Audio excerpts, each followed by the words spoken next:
Hello everyone and welcome back. I'm your cruise director Kristen and this is Lebanon Valley Mall in North Lebanon Township, Pennsylvania, and this is one I'm really glad I decided to take a chance on. It's really nice. Ground was broken on the mall in 1972 in the form of a Boscov's. In fact, this mall was developed by and is still partially owned by Boscov's.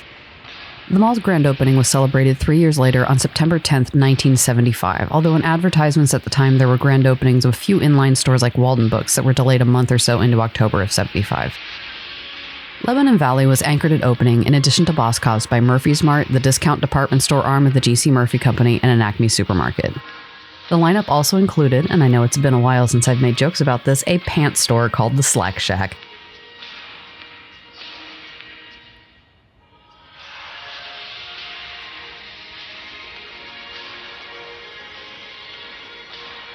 It was, as touted in promotional materials, the only regional enclosed mall within 25 miles. And I drove between here and a few other malls of a similar vintage, and they're telling the truth. Colonial Park Mall is in fact about 27 miles away. Throughout its first 10 years, the mall hosted several events, including a satellite center for the Jerry Lewis Muscular Dystrophy Telethon, and an annual pageant that began in 1980, the Miss Lebanon Valley Pageant, which seems to have stuck around until at least 1989. Most of the winners over the years were local high school juniors and seniors, and the contest included things like a television screen test, a radio audition, and various fashion shows, including swimwear. There were some photos in the paper from the 1981 contest, and I gotta say, it seems like they were mostly wearing one-pieces, but I was surprised to see some of those cuts on 16-year-olds who were modeling in a mall.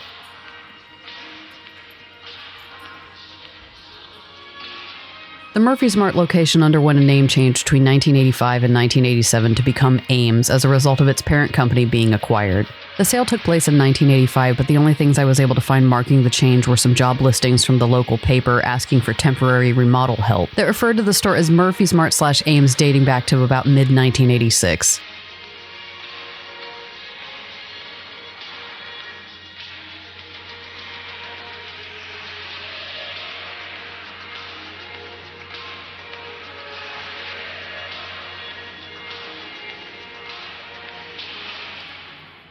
In 1988, the Acme supermarkets closed and Boscov's expanded their store into its former footprint.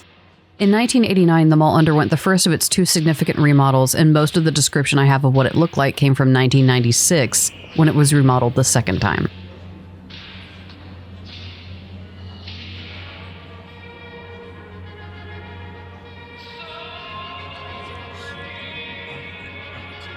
You see, the 1996 remodel was completed in anticipation of a new anchor, JCPenney, which opened in 1997 as a newly built structure that included 10 more inline spaces in its connecting corridor. The new space was carved out from where a local seafood restaurant called the Original Seafood Shanty was located when the mall opened. JCPenney moved away from a smaller, partially enclosed competing mall across town called the Lebanon Plaza Mall. The remodel added 10 new skylights, new light fixtures, and added stairs along the concourse where it had formerly sloped.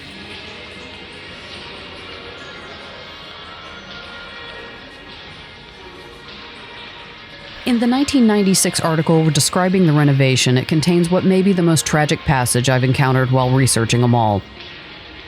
Quote, "We'll be removing all the neon and dinkle lights," unquote, which dated back to the mall's last facelift in 1989. Okay, everybody breathe. It's gonna be okay. They just took out all the neon and mirrored skylights and whatever spectacled dinkle lights were, which I'm sure were just delightful. It's okay. I'm okay. You're okay. We're all okay, right? In all seriousness, though, her reasoning for 1996 was sound. Quote, "The thought used to be that if you kept the concourse a little darker, it will make the individual stores, signs, and merchandise stand out better. Today, people like an airy outdoor look to a mall," unquote. Her goal, and I think at the time this was correct, was to make the mall lighter and brighter with more natural light, which it does indeed have, and which was indeed the trend at the time. More natural light has the bonus effect of reducing lighting and heating costs.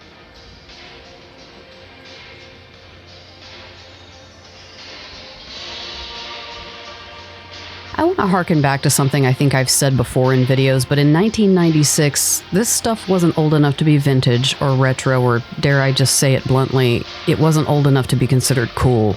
It was dated. In 1996, when I entered high school, we were wearing a lot of burgundy and forest green, and neon was really passé. Neon wasn't old enough to be cool. It was just old enough to be dated, which is why in 1996 they were being forward-thinking and removed it. We can look at it as a great loss now, but at the time, they were getting rid of something old.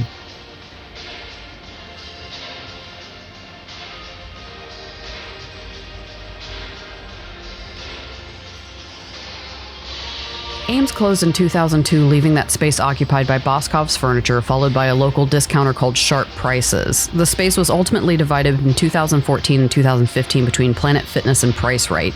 The JCPenney here closed in January 2007 to be replaced by Hobby Lobby, which doesn't open into the mall, and from the best I can tell, the GNC that's there today is in the opening to the former corridor.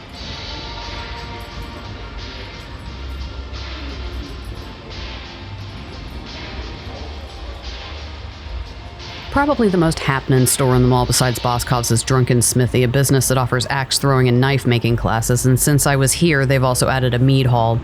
They seem to be having a great time in there the Saturday I was there, but they're loud. Making knives isn't a quiet activity. Just don't get so drunken that you don't get to Smithy, I guess.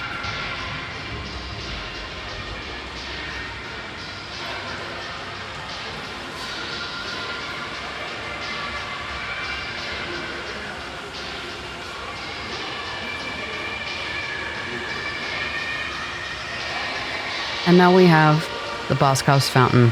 I saved the best for last here, folks.